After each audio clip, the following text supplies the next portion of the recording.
الحمد لله رب العالمين والصلاة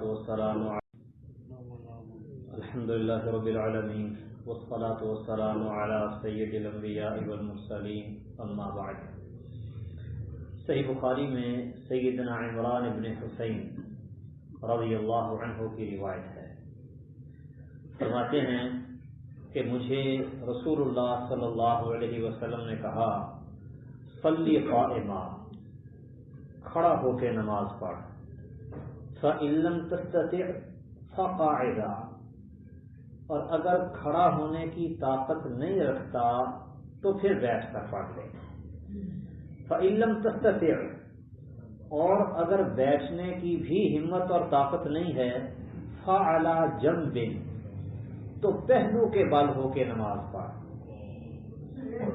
یعنی نماز میں اصل کام جو ہے وہ ہے قیام، کہ بندہ نماز ادا کرے کھڑا ہو کے۔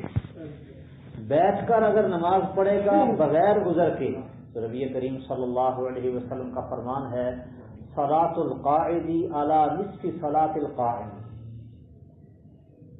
بیٹھ کر نماز پڑھنے والے کی نماز کھڑے ہو کر نماز پڑھنے والے کی نسبت آدھی ہے، یعنی جتنا اجر و ثواب کھڑے ہو کر نماز پڑھنے سے ملتا ہے، بلا عذر اگر کوئی آدمی بیٹھتا ہے، بیٹھ کر نماز پڑھتا ہے تو اس کو آدھا اجر آدھا ثواب ملے گا۔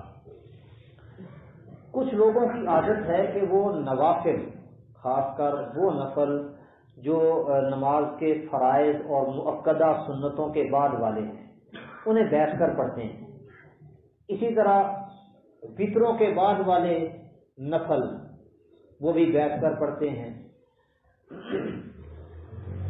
جبکہ نبی صلی اللہ علیہ وسلم کا فرمان ہے کہ اگر کوئی آدمی بغیر عذر کے بیٹھے گا تو بیٹھ کر نماز پڑھنے سے اس کی نماز کے آدھے نمبر کٹ جائیں گے، آدھے نمبر رہ جائیں گے نماز کے، صرف بیٹھنے کی وجہ سے۔ لہذا صلی قائما، کھڑا ہو کے نماز پڑھ۔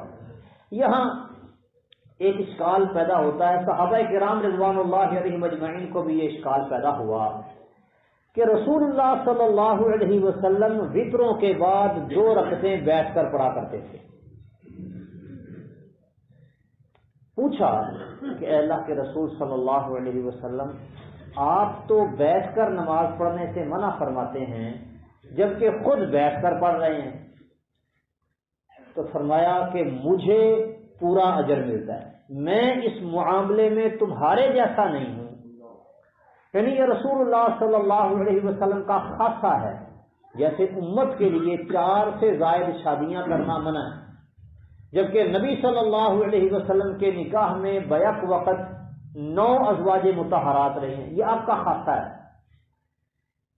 اسی طرح امت کے لیے منع ہے کہ سحری کھائی اور اس کے بعد شام کو افطاری بندہ نہ کرے، اگلے دن بھی سحری نہ کھائے، اس کے بعد اگلے دن افطاری جا کے کرے، اس کو کہتے ہیں وصال، روزے کے ساتھ روزہ جوڑنا ملانا، امت کے لیے منع ہے۔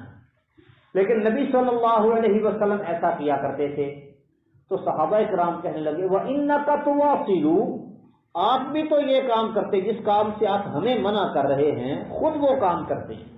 اصل اصول اور قانون تو یہ ہے کہ جو کام بھی نبی کرے امت کے لیے وہ جائز ہے، اس لیے اشکال پیدا ہوتا ہے ہمیں منع کیا جا رہا ہے اور آپ خود کر رہے ہیں۔ فرماتے ہیں ایکم مثلی، تم میں سے میرے جیسا کون ہے؟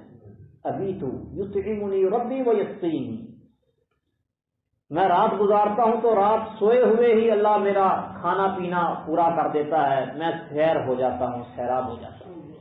یعنی یہ رسول اللہ صلی اللہ علیہ وسلم کا خاصہ تھا۔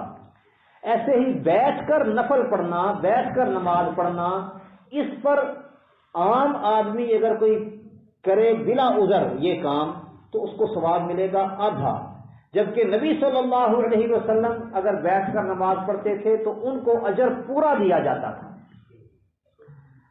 اور پھر کہا ہے ان لم تستطع فقاعدا، اگر کھڑا نہیں ہو سکتا بندہ۔ اب یہ جو معاملہ ہے نا کہ بندہ کھڑا ہو سکتا ہے کہ نہیں، یہ بندے اور اس کے اللہ کے درمیان معاملہ ہے، کوئی دوسرا بندہ اس پر فیصلہ نہیں دے سکتا۔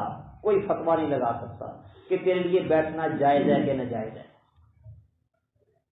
شریعت نے بنیادی سا اصول بتا دیا ہے، اگر استطاعت ہے کھڑے ہو کے پڑھو، کھڑے ہونے کی استطاعت نہیں ہے پھر بیٹھو۔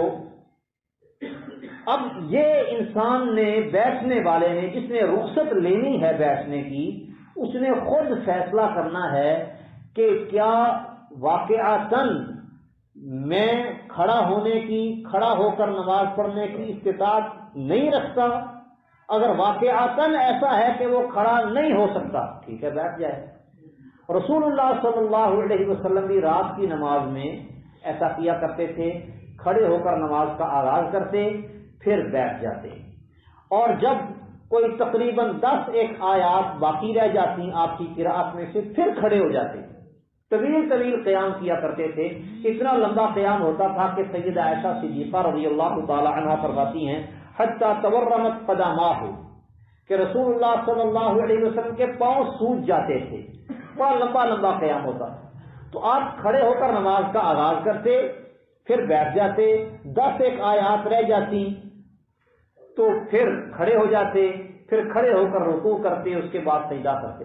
یعنی اس سے پتہ چلتا ہے کہ رخصت بندہ اس قدر لے، اتنی لے جتنی اس کو ضرورت ہے، جتنا وہ قیام کر سکتا ہے۔ 1 رکعت بندہ طاقت ہے اس کے پاس کھڑا ہو کے پڑھنے کی، تو پہلے قیام کر کے پڑھ لے، اس کے بعد دوسری رکعت کے لیے کھڑے ہونے کی اس کے اندر استطاعت نہیں ہے تو ٹھیک ہے بیٹھ جائے۔ بیمار آدمی ہے، زیادہ دیر تک قیام نہیں کر سکتا، امام صاحب نے سورت لمبی شروع کر دی ہے، کھڑا ہو کے اس نے نماز شروع کی تھی لیکن محسوس ہوا کہ میں گر جاؤں گا، میرے اندر طاقت نہیں ہے، بیٹھ جائے۔ وہ بیٹھ کے پڑھے گا، اس کو پورا ثواب ہے۔ کیوں؟ استطاعت نہیں ہے اس میں۔ بغیر استطاعت کے بیٹھے گا تو پھر آدھا ثواب، اور اگر استطاعت نہ ہونے پر بیٹھے گا تو پھر اس کو پورا ثواب ملے گا اگر کھڑے ہونے کی استطاعت نہیں۔ اور اگر آدمی بیٹھ بھی نہیں سکتا، نماز فرض ہے وہ پڑھنی پڑے گی۔ فعلی جنب، کروٹ لے، پہلو کے بل، رخ اپنا قبلہ کی جانب کرے اور پہلو کے بل لیٹ کے نماز ادا کر لے۔ لیٹ کر نماز تب پڑھنی ہے جب بیٹھنے کی بھی کوئی صورت اس کے لیے ممکن نہ ہو، اور بیٹھنا تب ہے جب کھڑا ہونا اس کے لیے ممکن نہ ہو۔ اللہ تعالیٰ سمجھنے اور عمل کرنے کی توفیق دے۔ وما علیہ السلام۔